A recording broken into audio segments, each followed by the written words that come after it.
एक समय था जब मेरा पूरा दिन बर्बाद हो जाता था। सुबह उठते ही फोन हाथ में होता था, रात को सोते समय भी फोन ही चलता रहता था। पढ़ने बैठता था लेकिन कुछ ही मिनटों में यूट्यूब खुल जाता था। पैसे मिलते थे और कुछ ही दिनों में खत्म हो जाते थे। तब मुझे लगता था कि शायद ये सिर्फ मेरी ही समस्या है, लेकिन बाद में मुझे समझ आया कि जो चीज़ मेरी पढ़ाई खराब कर रही थी वही मेरे पैसे भी खत्म कर रही थी, और उसका नाम था सेल्फ कंट्रोल की कमी। दोस्तों, आज मैं अपनी सच्ची कहानी शेयर करना चाहता हूँ कि कैसे सेल्फ कंट्रोल विकसित करके मैंने अपनी पढ़ाई और पैसों की आदतों को पूरी तरह बदल दिया। अगर तुम्हें भी लगता है कि तुम अपनी पूरी क्षमता का उपयोग नहीं कर पा रहे हो तो यह वीडियो तुम्हारे लिए है। मैं एक सामान्य छात्र था। मेरे नंबर ठीक आते थे, लेकिन उतने नहीं जितने आ सकते थे। पॉकेट मनी मिलती थी, लेकिन महीने के अंत तक हमेशा खत्म हो जाती थी। सबसे बड़ी बात यह थी कि मुझे पता था मैं बेहतर कर सकता हूँ, लेकिन मैं बार बार अपनी आदतों के सामने हार जाता था। जब पढ़ाई का तनाव होता था तो मैं यूट्यूब देखने लगता था। जब बोरियत होती थी तो कुछ खरीद लेता था या बाहर घूमने चला जाता था। धीरे धीरे मुझे समझ आया कि मैं असुविधा से भाग रहा था, और यही मेरी सबसे बड़ी समस्या थी। लोग अक्सर सोचते हैं कि सेल्फ कंट्रोल का मतलब है खुद को हर चीज़ से रोक देना, लेकिन सच यह है कि सेल्फ कंट्रोल का अर्थ है अपने भविष्य को वर्तमान की इच्छाओं से अधिक महत्व देना।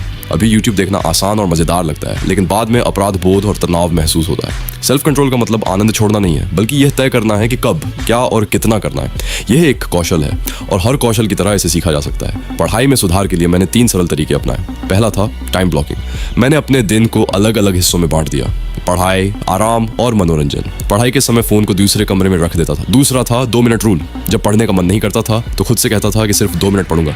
अधिकांश समय 2 मिनट के बाद पढ़ाई अपने आप जारी रहती थी। तीसरा था रिवॉर्ड सिस्टम। एक अध्याय पूरा करने के बाद थोड़ी देर यूट्यूब देखता था या अपनी पसंद की चीज खाता था। इससे मेरा दिमाग पढ़ाई को बोझ नहीं बल्कि लाभदायक काम मानने लगा। फिर मैंने यही सिद्धांत अपने पैसों पर लागू किया।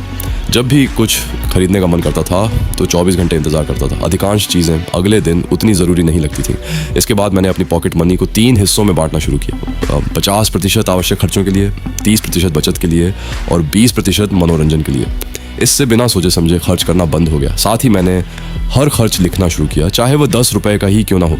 तब मुझे पता चला कि मैं हर महीने काफ़ी पैसा केवल छोटी छोटी बेकार चीज़ों पर खर्च कर देता था। जब ये राशि बचने लगी तो मुझे समझ आया कि छोटी बचत भी लंबे समय में बहुत बड़ी बन सकती है। पढ़ाई और पैसा अलग अलग विषय नहीं है। दोनों की सफलता का आधार डिलेड ग्रेटिफिकेशन है, यानी आज के छोटे सुख को छोड़कर भविष्य के बड़े लाभ को चुनना।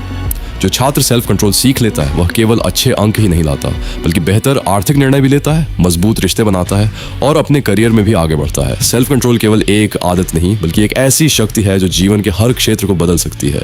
आज की वीडियो का सबसे बड़ा संदेश यही है कि सेल्फ कंट्रोल जन्मजात नहीं होता, बल्कि इसे अभ्यास से विकसित किया जा सकता है। यदि तुम आज से छोटी छोटी आदतों पर काम करना शुरू कर दो तो तुम्हारी पढ़ाई, तुम्हारे पैसे और तुम्हारा पूरा भविष्य बदल सकता है। अगर ये वीडियो तुम्हारे लिए उपयोगी रही हो तो इसे लाइक करो, चैनल को सब्सक्राइब करो और कमेंट में बताओ कि तुम्हारी सबसे बड़ी डिस्ट्रैक्शन क्या है। मिलते हैं अगली वीडियो में। तब तक अपना ख्याल रखो और अपने पैसों का भी। जो पुरुष ब्रह्मचर्य का पालन करता है और अपनी इंद्रियों को वश में रखता है, उसका आत्मसम्मान किसी बाहरी प्रशंसा से नहीं बनता।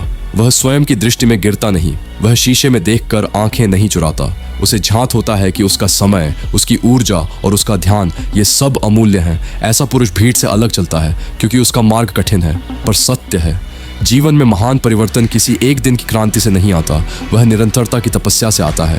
प्रतिदिन उपस्थित रहना, छोटे छोटे कार्य करना, बिना थके, बिना रुके, यही रहस्य है। जो इस सिद्धांत को समझ लेता है उसे संसार की कोई शक्ति रोक नहीं सकती। वह अजेय बन जाता है। शरीर को केवल जल से नहीं, शुद्ध आहार से सींचो। फल, साग, देसी भोजन, प्रातः और संध्या श्रम करो। प्रतिदिन थोड़ा स्वाध्याय करो। अपने जीवन का लेखा जोखा लिखो। व्यर्थ मोबाइल, व्यसन और आलस्य को त्यागो। एक लक्ष्य बनाओ, समय सीमा तय करो और जीवन को उद्देश्य दो। यही ब्रह्मचारी की दिनचर्या है। ब्रह्मचर्य ग्रंथ ई बुक के विषय में अंतिम सत्यवत्स। यह ग्रंथ बाजार की कोई पुस्तक नहीं है। यह उन रातों की पीड़ा से जन्मा है जब मैंने स्वयं को संभाला। यह उन दिनों की